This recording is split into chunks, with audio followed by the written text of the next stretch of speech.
Hello guys, അപ്പോൾ happy Onam. ഇന്ന് നമ്മളൊരു പൂക്കളം ഇടാണ്. അപ്പോൾ ഓണമൊക്കെ അല്ലേ. അപ്പോൾ എൻ്റെക്ക് ഡിസൈൻ കിട്ടിയേക്കുന്ന ഒരു മയിലിനെ വരയ്ക്കാണ്. അപ്പോൾ നമുക്ക് സ്റ്റാർട്ട് ചെയ്യാം. അപ്പോൾ നമ്മളടുത്ത് പൂക്കളൊക്കെ ഉണ്ട്, കുറച്ച് പൂക്കളുണ്ട്, അത് വെച്ച് നമുക്ക് അഡ്ജസ്റ്റ് ചെയ്യാം. എന്നിട്ട് നമുക്ക് സ്റ്റാർട്ട് ചെയ്യാം. ഓക്കെ, സോ ഞാൻ ഓൾറെഡി സ്റ്റാർട്ട് ചെയ്തിട്ടുണ്ട്. സോ ആദ്യമൊക്കെ സ്കെച്ച് പെൻ വെച്ച് കുറച്ച് വരയ്ക്കാനൊക്കെ നോക്കി, പക്ഷേ എനിക്കെന്താണെന്നറിയില്ല, അത് വരയ്ക്കാൻ എനിക്ക് അത്രയും പറ്റുന്നില്ലായിരുന്നു. പക്ഷേ എനിക്കിങ്ങനെ ഫ്രീ ഹാൻഡായിട്ട് ഷേപ്പ് ചെയ്ത് പൂ വെക്കാനാണ് എപ്പോഴും ഇഷ്ടം. അപ്പോൾ ഞാൻ അങ്ങനെ വെക്കുവാണ്. ഇപ്പോൾ ബോഡി പാർട്ട് കഴിഞ്ഞു, ഇനി കുറച്ച് ഷേപ്പിംഗ് ആണ്. അപ്പോൾ ഫ്രീ ഹാൻഡായിട്ട് ഡ്രോ ചെയ്ത് അങ്ങ് പൂക്കൾ വെക്കാം. പിന്നെ നമുക്കൊന്ന് ബോഡി പാർട്ട് കുറച്ച് ചെയ്യാം. പിന്നെ അത് കഴിഞ്ഞിട്ട് കുറച്ച് വൈറ്റ് പൂക്കളും കൂടെ നമ്മൾ ആഡ് ചെയ്യുന്നുണ്ട്. അപ്പോൾ വൈറ്റ് പൂക്കൾ വെച്ച് നമ്മൾ ബോഡി ഇങ്ങനെ കുറച്ചുകൂടെ എടുത്ത് കാണിക്കുമ്പോൾ റെഡ് കുറച്ചുകൂടെ ഇങ്ങനെ എടുത്ത് കാണിക്കും കളറ്. അപ്പോൾ പൂക്കൾ വൈറ്റ് പൂക്കളും കൂടെ ആഡ് ചെയ്ത് കൊടുക്കാം.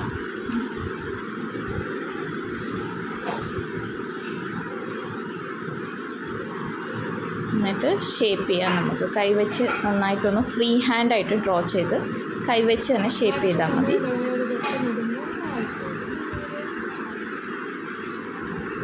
അപ്പോൾ ഇനി നമുക്ക് അത് തന്നെ കുറച്ചുകൂടെ നീട്ടി ഷേപ്പ് ചെയ്ത് കൊടുക്കാം.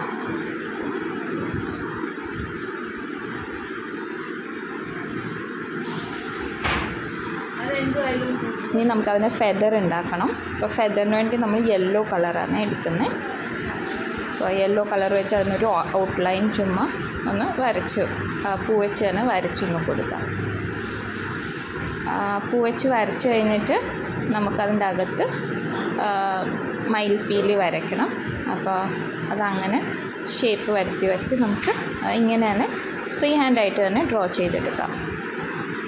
സോ എനിക്കെന്താണെന്നറിയില്ല, സ്കെച്ച് പെൻ വെച്ച് വരയ്ക്കാൻ എനിക്ക് മാർക്ക് വെച്ച് പറ്റുന്നില്ലായിരുന്നു. ബട്ട് ഇത് ഫൈനൽ ലുക്ക് ഇങ്ങനെയാണ് വന്നേക്കുന്നത്.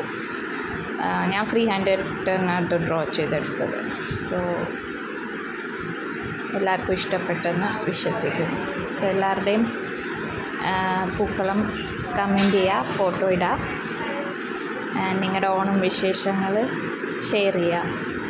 അപ്പോൾ ഇത്രയേ ഉള്ളൂ. Thank you, bye. Happy Onam to all.